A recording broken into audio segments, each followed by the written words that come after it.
பாஜகவுடனான கூட்டணியிலிருந்து அதிமுக தொண்டர்கள் உரிமை மீட்புக் குழு விலகுவதாக ஓ பன்னீர்செல்வம் அதிகாரப்பூர்வமாக அறிவித்திருக்கிறார். தூத்துக்குடியில் புதுப்பிக்கப்பட்ட விமான நிலையத்தை திறந்து வைக்க கடந்த சனி மற்றும் ஞாயிற்றுக்கிழமைகளில் தமிழ்நாட்டிற்கு பிரதமர் மோடி வருகை தந்திருந்தார். அவரை வரவேற்க தேசிய ஜனநாயக கூட்டணியின் பிரதான கட்சியான அதிமுகவின் பொதுச் செயலாளர் எடப்பாடி பழனிசாமிக்கு வாய்ப்பளிக்கப்பட்டது. கூட்டணியில் உள்ள ஜி.கே. வாசன், ஏ.சி. சண்முகம் ஆகியோருக்கும் இந்த வாய்ப்பளிக்கப்பட்டது. ஆனால் ஓ பன்னீர்செல்வத்திற்கு டிடிவி தினகரன் ஆகியோருக்கு அந்த வாய்ப்பு கிடைக்கவில்லை. மத்திய உள்துறை அமைச்சர் அமித் ஷா இதற்கு முன்பாக தமிழ்நாட்டிற்கு வந்த 2 முறையும் அவரை சந்திப்பதற்கு ஓ பன்னீர்செல்வத்திற்கு வாய்ப்பளிக்கப்படவில்லை. இந்நிலையில் சென்னை ஆழ்வார்பேட்டையில் ஓ பன்னீர்செல்வம் தமது ஆதரவாளர்களுடன் ஆலோசனை மேற்கொண்டார்.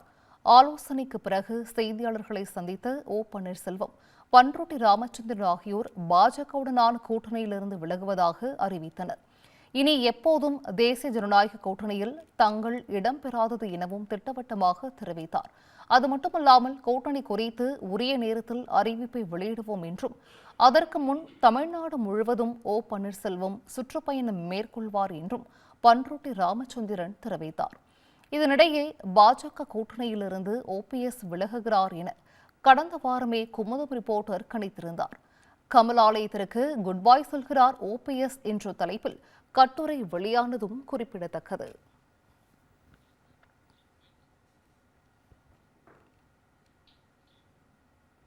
திமுக ஆட்சி அமைந்து 50 மாதங்களாகியும் எந்த திட்டத்தை கொண்டு வரவில்லை என அதிமுக பொதுச் செயலாளர் எடப்பாடி பழனிசாமி குற்றம் சாட்டியிருக்கிறார். ராமநாதபுரம் மாவட்டம் முதுகுளத்தூரில் தமது சுற்றுப்பயணத்தை மேற்கொண்ட அவர் தேர்தல் வாக்குறுதிகளை நிறைவேற்றாமல் மக்களை ஏமாற்றி ஆட்சிக்கு வந்த கட்சிதான் திமுக என்றும் விமர்சித்தார்.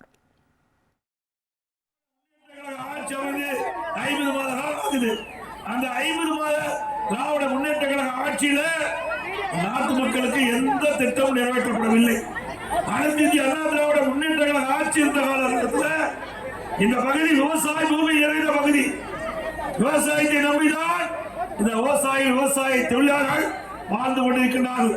அப்படிப்பட்ட விவசாய தொழிலாளர்கள் வளமோடு செழிப்போடு வாழ வேண்டும் என்ற அடிப்படையில் அதிமுக ஆட்சியில சுமார் 14,400 கோடி மதிப்பீட்டில் காவிரி குண்டாறு திட்டத்தை கொண்டு வந்து எங்களுடைய அரசு முதற்கட்டமாக 700 கோடி ஒதுக்கி அடிக்கல் நாட்டப்பட்டது. அந்த திட்டத்தை வேண்டும் என்ற திராவிட முன்னேற்ற கழகம் இன்றைய இருக்கின்ற முதலமைச்சர் முடக்கி வைத்திருக்கின்றார்.